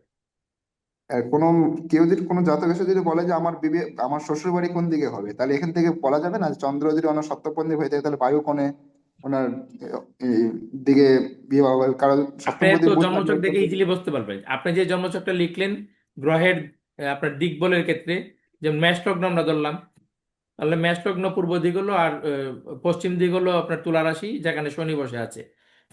তো পশ্চিম দিক শনি যেটা, এটা মূলত কোন দিক, তুলা রাশিটা মূলত কোন দিক? রাশির দিক হচ্ছে মিথুন তুলা কুম্ভ, এগুলো হচ্ছে পশ্চিম দিকের রাশি, তাই না? বুঝতে পারছেন? জি স্যার। তাহলে তার পশ্চিম দিকে হবে শ্বশুরালয়। এবার হচ্ছে পশ্চিমের কোন দিকে হবে, পশ্চিমের কোন দিকে হচ্ছে হবে সেটা হচ্ছে সপ্তম পতির অবস্থান। দেখুন, সপ্তম পতি যদি আপনার হচ্ছে বৃশ্চিক রাশিতে থাকে তাহলে SSW তে হবে, যদি ধনুতে থাকে তাহলে SW তে হবে। আমার সপ্তমপতি বৃশ্চিক রাশিতে স্যার, দিকও মোটামুটি মিলতেছে, ওই দিকেই হওয়ার কথা। আচ্ছা, তাহলে অগ্রিম নিমন্ত্রণ দিয়ে দেন সবাইকে। ফাইনাল হোক স্যার। ফাইনাল এখানে হয়নি এজন্য।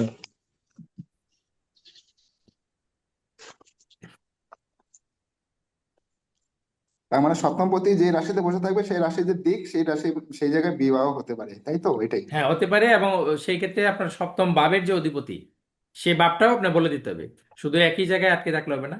ভাবপতির কোন জায়গায় আছে একটু দেখুন, বলুন যে আপনার এখানেই বিয়ে হওয়া উচিত, আপনার পশ্চিমে বিয়ে হওয়া উচিত, কিন্তু আপনার হচ্ছে যেহেতু ভাবপতি মানে অন্য যে জায়গায় নির্দেশ করছে, আপনার এই স্থানেও আপনি দেখুন, ওইখানেও আপনার হচ্ছে ইয়ে আছে।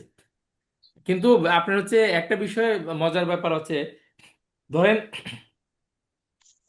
কারো হচ্ছে বিয়ে হলো, সে বলছে যে না আমার তো দক্ষিণে বিয়ে হয়েছে, তা আপনি দেখছেন তার পশ্চিম নির্দেশ করছে। খোঁজখবর নিয়ে দেখুন, মানে তার জন্মস্থান হচ্ছে দক্ষিণে, মানে তার বাবার বাড়ি দক্ষিণেই ছিল, মানে পরবর্তীতে বাবা হচ্ছে ট্রান্সফার হয়ে বা হচ্ছে এলাকা থেকে অন্য এলাকায় ট্রান্সফার হয় না মানুষ, এক জায়গা থেকে আরেক জায়গায় শিফট করে, ওই শিফট করে সে দেখা গেল চলে আসছে পশ্চিমে।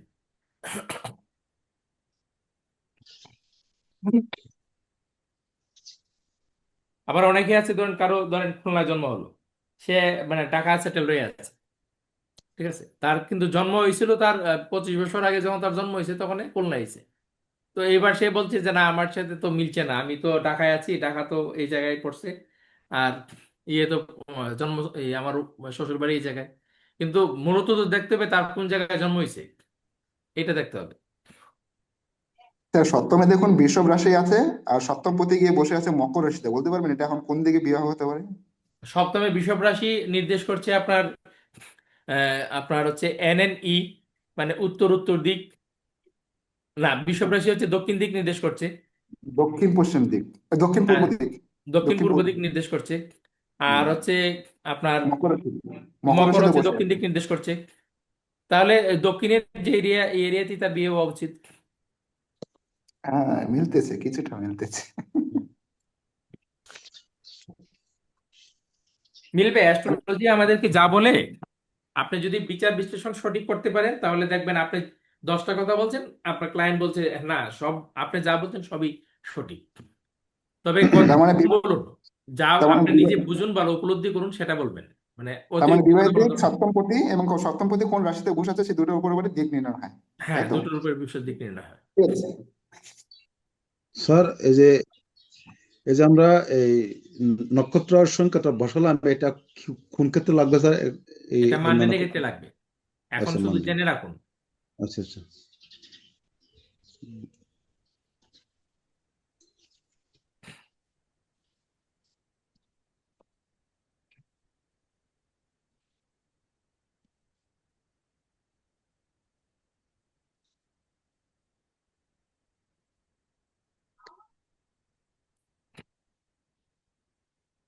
আমাদের ভারতবর্ষে শীতকালে হাওয়া কোন দিক দিয়ে বয়?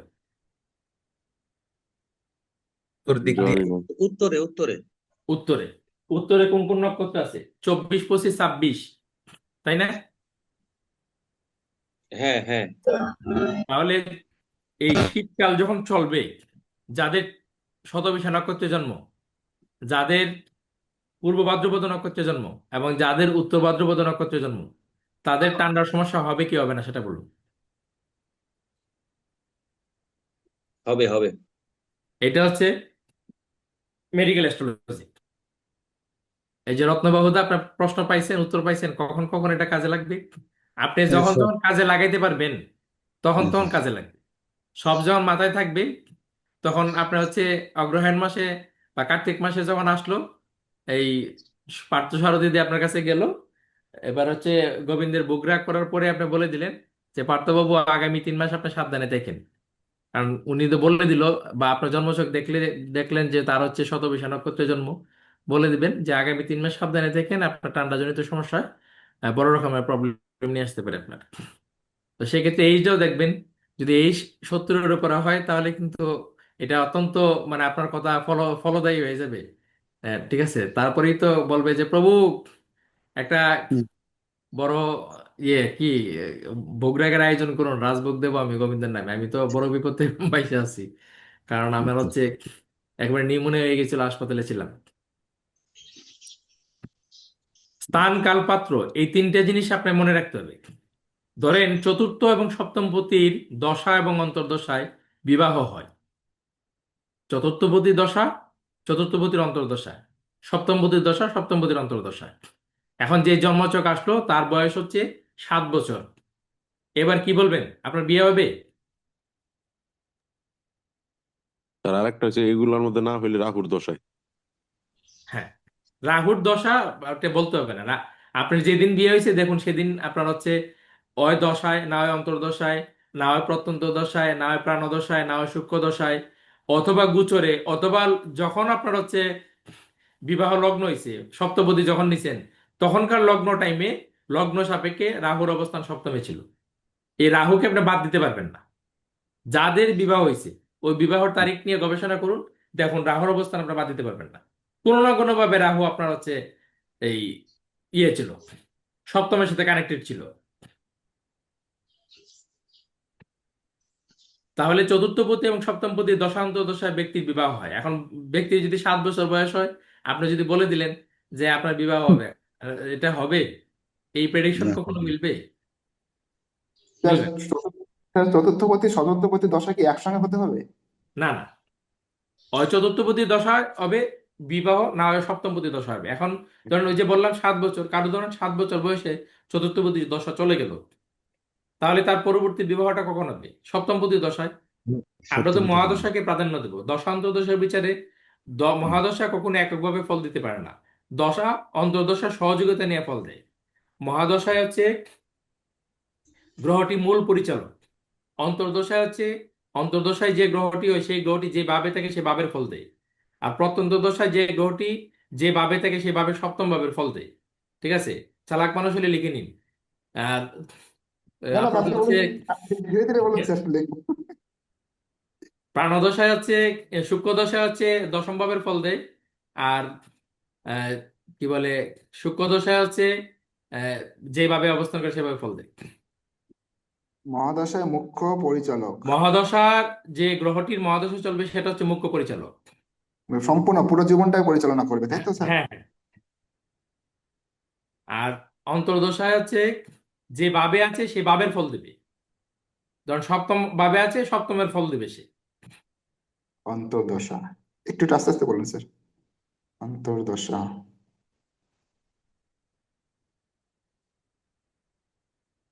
যেভাবে সে আছে। মিউট আচ্ছা, করুন মিউট করে বলুন।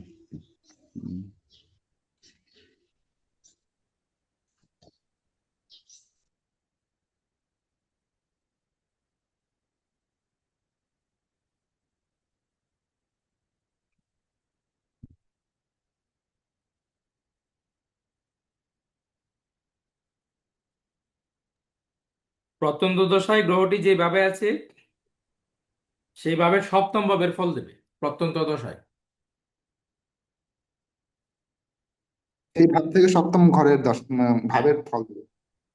ধরেন আপনার কাছে যে ব্যক্তি আসলো তখন দেখলেন আপনার হচ্ছে তার ধরেন বৃহস্পতির অন্তর্দশা মানে বৃহস্পতির মহাদশা চলছে, শনির অন্তর্দশা চলছে, আবার বৃহস্পতির প্রত্যন্ত দশা চলছে। আর বৃহস্পতির এই প্রত্যন্ত দশায় এই বৃহস্পতি গ্রহটির অবস্থান যেভাবে আছে সেইভাবে সপ্তম ভাব যে ভাব নির্দেশ করবে। আপনি তাকে বলুন আপনি এই সমস্যা নিয়ে আমার কাছে আসছেন। ধরেন মেষ লগ্ন, তার বৃহস্পতি দশা, তার মানে বৃহস্পতি দশা হলে নবম ভাব একটি বললো আর দ্বাদশ ভাব একটি বললো। এবার অন্তর্দশা হচ্ছে শনির, তাহলে দশম ভাব একটি বললো, একাদশ ভাব একটি বললো। এবার প্রত্যন্ত দশা হচ্ছে বুধের। তো বুধের অবস্থান দেখুন, বুধ হচ্ছে ধরেন আপনার এই থার্ড হাউসে আছে, মিথুনে অবস্থান করছে, তাহলে তার নবম ভাব কি? তার নবম ভাব হচ্ছে এই সপ্তম ভাব হচ্ছে ওই রাশিচক্রের নবম ভাব, তাহলে তার ভাগ্যের জায়গাটা অ্যাক্টিভ হয়েছে। তাহলে নবম ভাব থেকে আপনি তাকে জিজ্ঞেস করুন যে আপনার ভাগ্যের উদয় সামনে খুব চমৎকার ভাবে আছে, তার এইজটাকে আপনি লক্ষ্য করুন। যদি দেখেন যে তার লেখাপড়ার এইজ আছে তাহলে বলুন যে আপনি চতুর্থ ভাব পঞ্চম ভাব যদি শক্তিশালী হয় তাহলে বলুন আপনি আমার কাছে আসলে উচ্চশিক্ষা নিয়ে জানতে আসছেন, অথবা বলুন আপনি বিদেশ যেতে চান, ইউরোপে যেতে চান। আর নবম ভাব হচ্ছে ওই সেই রকম দূর দেশকে নির্দেশ করছে, এবং সেটা ওই স্টাডি ভিসা নিয়ে আপনার হচ্ছে ইউরোপ টিউরোপ যাওয়া এই ধরনের চিন্তা ভাবনা যাদের থাকে তাদের নবম ভাব অ্যাক্টিভ থাকে। এখন প্রত্যন্ত দশা যদি বুধ মিথুনে থাকে তাহলে তার নবম ভাব অ্যাক্টিভ আছে, তাহলে সে এই প্রশ্ন নিয়ে আপনার কাছে আসতে পারে। এবার হচ্ছে বাকি তার অন্যান্য বিষয়টা দেখে আপনার অবশ্যই সিদ্ধান্তে বুঝবেন এবং তাকে বলবেন যে আপনি এই কারণে আমার কাছে আসছেন। কারণ মানুষ কিন্তু এটাই আপনার কাছে জানতে চায় যে আমি কেন আসছি, সেটা আমি বলবো না। জ্যোতিষ আপনি আমার মনের কথা জানেন। আপনি হচ্ছে এটা হচ্ছে আমাদের সবচেয়ে বড় সমস্যা আমাদের। আমরা অ্যাস্ট্রোলজি প্র্যাকটিস করবেন, আপনি ভালো পরামর্শ দিবেন অ্যাস্ট্রোলজি অনুসারে, কিন্তু আপনাকে বলে দিতে হবে তার সমস্যা কি। এটা না হলে মানে মানুষ হচ্ছে ভালো ইয়ে পাইতো। তাহলে একটা দুইটা সমস্যা নিয়ে আসতো যে আমার এই সমস্যা হচ্ছে, আমি এটা থেকে কিভাবে বেরোতে পারি, আমার জন্মছক কিভাবে বেরোনোর নির্দেশ দিচ্ছে। আচ্ছা, গ্রহ দশা অন্তর্দশা প্রত্যন্ত দশা এই তিনটা পর্যন্ত সীমাবদ্ধ থাকুন। আর শুক্র দশা প্রাণদশা এটা নিজের ক্ষেত্রে বিচার্য, এটা খুবই মানে শর্ট ডেটে হয়তো, কারণ আমাদের হচ্ছে জন্ম তারিখের ঠিক থাকে না বা জন্ম সময়ে ঠিক থাকে না। ধরেন 5 মিনিটের যদি এদিক সেদিক হয় সময়, তাহলে শুক্রদশা প্রাণদশায় গিয়ে হচ্ছে 5 দিন এদিক সেদিক হয়ে যাবে। আপনি বলবেন যে 18 তারিখ এটা হবে, দেখা গেলো এটা 23 তারিখ হয়েছে। আর তো 19 তারিখে আপনারা বলতেছে যে কি বলছিলেন আপনি, এটা কথার কাজে মিল নাই, আপনার কথা তো কোনো মূল্যই পেলাম না। 23 তারিখে আবার অ্যাক্সিডেন্ট করে পা ভাঙিয়ে ফেলছে, হাসপাতাল ফোন করছে, জ্যোতিষ মহাশয় আপনার হচ্ছে বলছিলেন তো, আমার তো ঘটনা তো ঘটে গেলো ঠিকই। ঠিক আছে, তো এর জন্য হচ্ছে শুক্রদশা প্রাণদশার বিচারটা শুধু নিজের ক্ষেত্রে দেখবেন। তো দশান্ত দশার বিচারে ক্লাস তো আছে, তো এদিকে যাচ্ছি না, একটু টাচ দিয়ে রাখলাম যেন আপনারা অনেক ক্লাস হয়েছে তো কম বেশি যেন বিচার করতে পারেন, এর জন্য টাচ দিয়ে রাখলাম। এবার গ্রহের গোচর লিখুন। একটা জন্মছক বিচার করব, তাহলে হচ্ছে ওই তিনটা যে দিক বল দিশা বল পেলাম, এটা হচ্ছে আপনারা সব পেয়ে যাবেন। তো তার আগে গোচরটা লিখে নিন।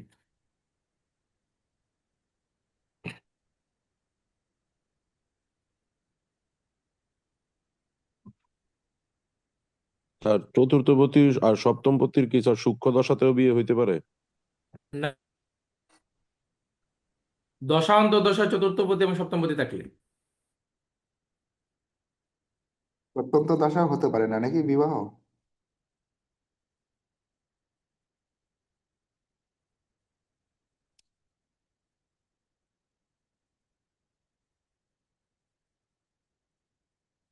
স্যার গ্রহের গোচর স্যার, তারপরে স্যার একটু বিজি আছে মনে হচ্ছে। হ্যাঁ, গ্রহের গোচর কাল লিখুন। প্রথমে বলছি হচ্ছে স্যার, রবি। রবি প্রতি রাশিতে 1 মাস অবস্থান করে এবং 12 মাসে 360 ডিগ্রি রাশিচক্র পরিভ্রমণ করে।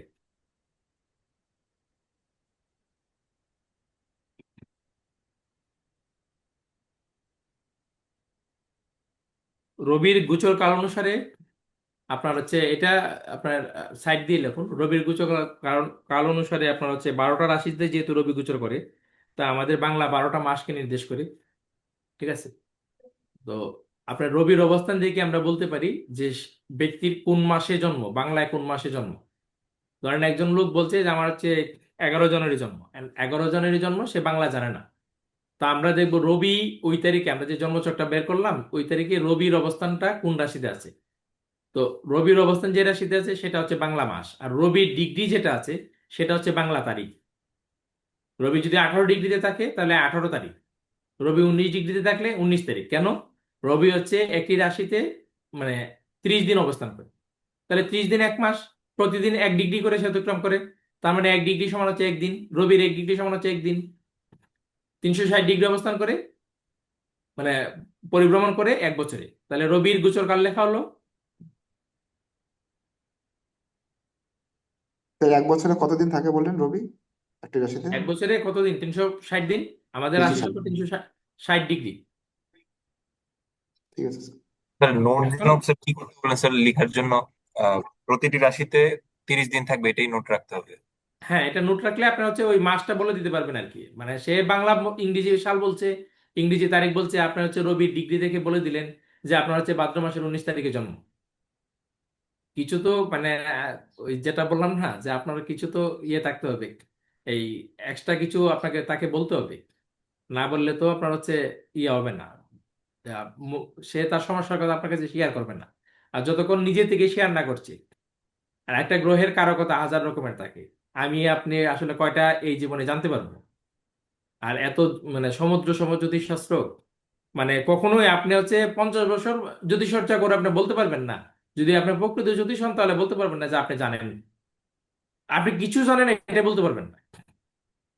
50 বছর জ্যোতিষচর্চা করার পর আপনি বলতে পারবেন না যে আমি কিছু জানি জ্যোতিষে। এটা এতই হচ্ছে একটা ডিপ নলেজের জায়গা। এটা যেখানে বলা হচ্ছে আপনার এই জ্যোতিষ হচ্ছে আপনার কি বলে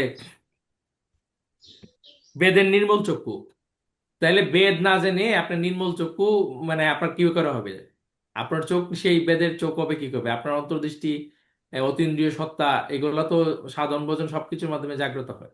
সবকিছু মিলিয়ে আপনি হচ্ছে একজন জ্যোতিষ হবেন। যখন আপনার জ্যোতিষ হবেন তখন তো আপনার আত্মজ্ঞান লাভ হয়ে যাবে।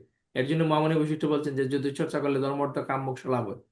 আর যখন মোক্ষ লাভ হবে তখনই আপনার হচ্ছে সবকিছু আপনি সুন্দরভাবে দেখতে পাবেন। তো এটা অনেক ব্যাপার আছে।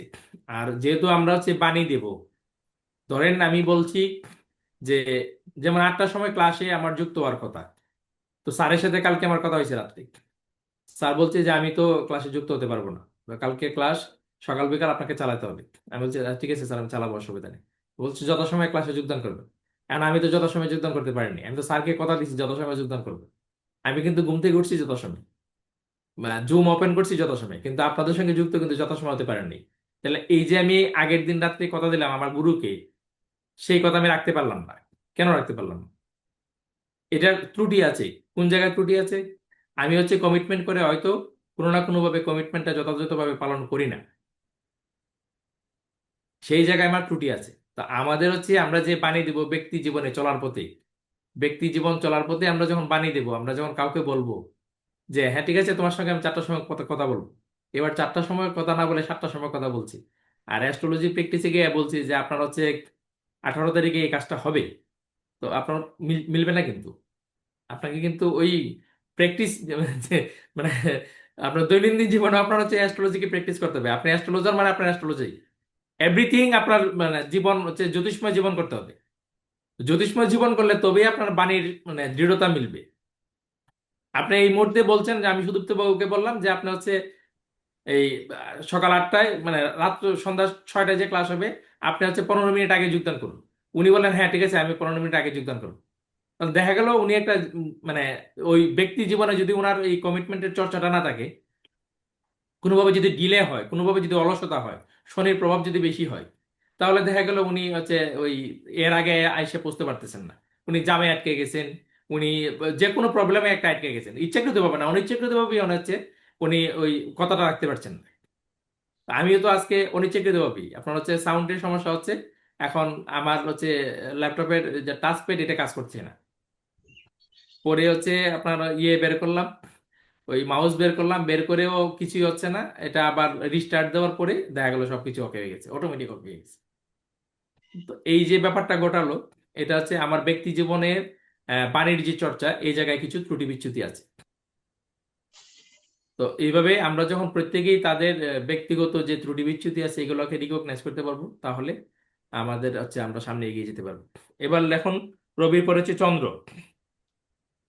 চন্দ্র হচ্ছে একটি রাশিতে 2.5 দিন বা 54 ঘন্টা অবস্থান করে এবং 30 দিনে সম্পূর্ণ রাশিচক্র পরিভ্রমণ করে। স্যার, বাণীর যে ত্রুটি বিচ্যুতি, এটা কি বুধ দগ্ধ বা পীড়িত এরকম থাকলে হয় সেটা নাকি? অন্য বিষয়, সেটা তো অন্য বিষয়। আপনার ব্যক্তি জীবনে এটা প্রয়াস তো করতে হবে যে আমি এমন ব্যক্তিকে কথা দিলাম, আমাকে এই কথাটা রাখতে হবে, ঠিক আছে? ওই একদম সময় জ্ঞান সম্পন্ন মানুষ হতে হবে আমাদেরকে আর কি। তবেই হচ্ছে আমরা সেই যে কালচক্র, সেই কালচক্রটাকে আমাদের হৃদয়ে স্থাপন করতে পারবো। স্যার আরেকবার বলেন। চন্দ্র একই রাশিতে 2.5 দিন বা 54 ঘন্টা অবস্থান করে এবং সম্পূর্ণ রাশিচক্র পরিভ্রমণ করতে তার 30 দিন সময়ের প্রয়োজন হয়। অর্থাৎ 30 দিনে চন্দ্র সম্পূর্ণ রাশিচক্র পরিভ্রমণ করে। মঙ্গল একটি রাশিতে 28 দিন অবস্থান করে এবং সম্পূর্ণ রাশিচক্র পরিভ্রমণ করতে তার হচ্ছে 336 দিন সময় লাগে। স্যার মঙ্গল 45 দিন লাগে না স্যার? মঙ্গল কি 45 দিন?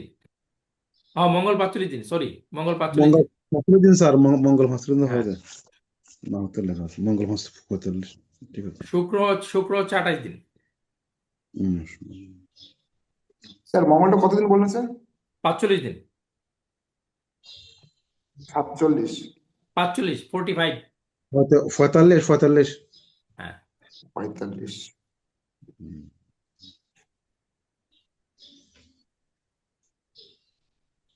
তাহলে 18 মাসে সে হচ্ছে রাশিচক্র পরিভ্রমণ করে, 18 মাসে।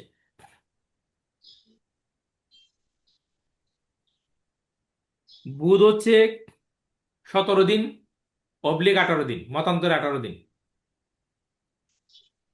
বুধ একটি রাশিতে 17 দিন মতান্তরে 18 দিন অবস্থান করে এবং সম্পূর্ণ রাশিচক্র 204 দিন অবলিক 216 দিন, মতান্তরে 216 দিন একটি রাশিচক্র পরিভ্রমণ করে। বুধ 18 দিন বললেন না স্যার? 17 দিন মতান্তরে 18 দিন বা 18 দিন মতান্তরে 17 দিন। যে যেটা প্র্যাকটিস করে সে অপরেরটাকে মতান্তর বলবে। কেউ যদি 18 দিন একটা প্র্যাকটিস করে তখন বলবে 17 দিন তো মতান্তরে, আর কেউ যদি 17 দিন একটা প্র্যাকটিস করে বলবে 18 দিনটা তো মতান্তরে। স্যার রাশিচক্র পুরাটা সার্কেলটা করে কত দিনে? 216, 18 12 216, 17 12 204, 204 অবলিক 216।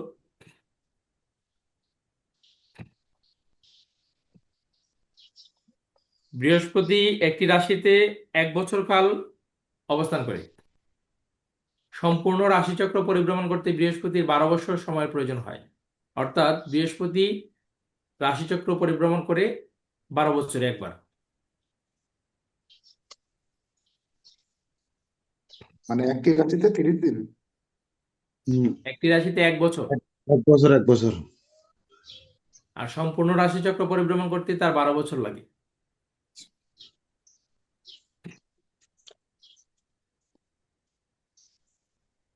শুক্র 28 দিনে একটি রাশিতে 28 দিন অবস্থান করে এবং সম্পূর্ণ রাশিচক্র পরিভ্রমণ করতে 28 12 334, 336 দিন লাগে।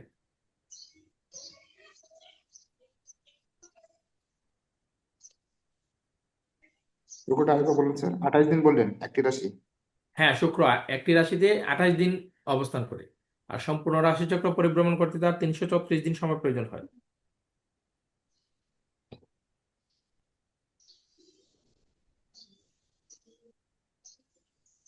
শনি একটি রাশিতে 2.5 বছর বা 30 মাস সময় থাকে। সম্পূর্ণ রাশিচক্র পরিভ্রমণ করতে তার 30 বছর সময় লাগে, 30 বছর।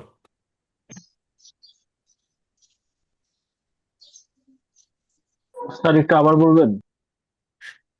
শনি একটি রাশিতে 2.5 বছর বা 30 মাস সময় অবস্থান করে, আর সম্পূর্ণ রাশিচক্র পরিভ্রমণ করতে তার 30 বছরের সময় প্রয়োজন হয়।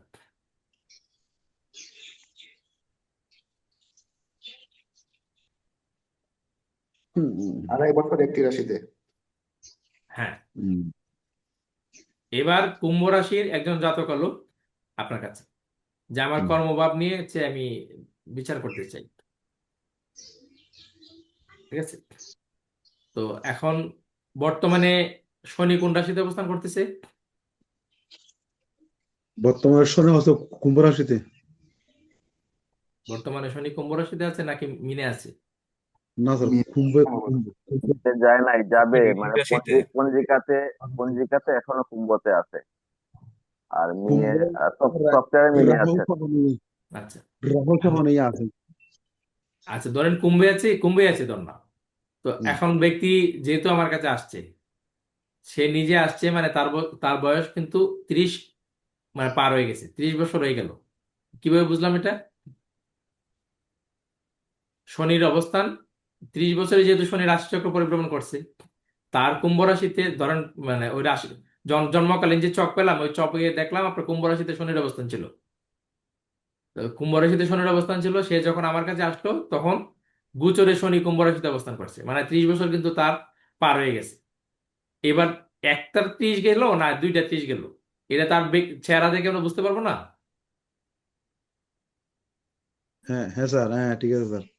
তো ওই বিষয়টা আপনার হচ্ছে শনির অবস্থান থেকে বয়সটা বোঝা যায়, এবং হচ্ছে গণনা করে বলতে পারবেন। ধরেন কুম্ভ রাশিতে জন্মকালীন সময়ে শনির অবস্থান ছিল এবং সে আসছে, এবার তার বয়সটা আপনি দেখুন, মানে আন্দাজ করুন, আন্দাজ করে, যেমন আমার বয়সটা আন্দাজ করুন, আন্দাজ করে আপনি বলুন যে আপনার হচ্ছে শনি একটা রাশিতে করলো, রাশিচক্র গেল 30 বছর, তারপরে শনির অবস্থান দেখুন, দেখে আপনি হিসাব করে করুন, 2.5 বছর করে হিসাব করে বের করে ফেলুন আমার বয়সটা কত আছে, বের করে ফেলতে পারবেন, একদম ইজি। এগুলো হচ্ছে সব হচ্ছে ক্লাসে পাবেন না, এগুলো হচ্ছে আপনার নিজে কিছু থিওরি প্র্যাকটিস করে বের করতে হবে। আশুতোষ দাস, আওলাদ হোসেন, টোটাল ক্লাসে একবারও আপনারা হচ্ছে ভিডিও অন করেন নাই।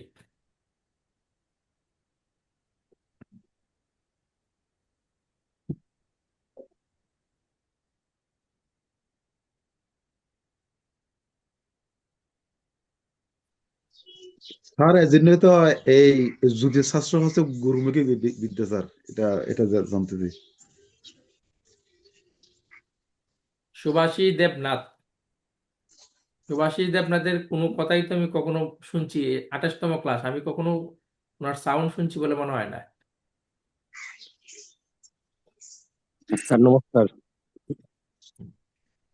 ধন্যবাদ, তাও তো সাউন্ডটা শুনলাম। রিয়েলমি আপনার হচ্ছে ইয়ে আপনার ভিডিও অফ, আবার আপনার নামও নাই, কারণ আমি কি করে বুঝবো আপনাকে ছাত্র কিনা, সেটাও আমি কি করে বুঝবো? অন্য কাউকে বসিয়ে রাখলেন কিনা সেটা কি করে বুঝবো? আচ্ছা, এটা আপনাদের অভিরুচি। একটা কথা মনে রাখবেন, আমি নীরজ স্যার আমরা একই সাথে ডিপ্লোমা করছি, আমরা 20 জন ছিলাম, তাই না নীরজ আচ্ছা। স্যার? তো এই আমরা দুইজন হ্যাঁ, আছি। আমি নীরজ স্যার যেহেতু সরকারি চাকরি করে, উনি এখনো জবে আছে, আর উনি সম্প্রতি চেম্বার নিয়েছেন। তো আমি তো আপনার হচ্ছে চেম্বার প্র্যাকটিস করছি বেশ কিছুদিন যাবত। এখন আমি বাংলাদেশে 3 জায়গায়, রাজধানী সহ 3 জায়গায় চেম্বার করলাম। তো বাকি 18 জন কোথায় কি অবস্থান আছে আমি জানি না, নীরজ স্যারও মনে হয় জানে না, কি জানেন? না, বেশিরভাগই তো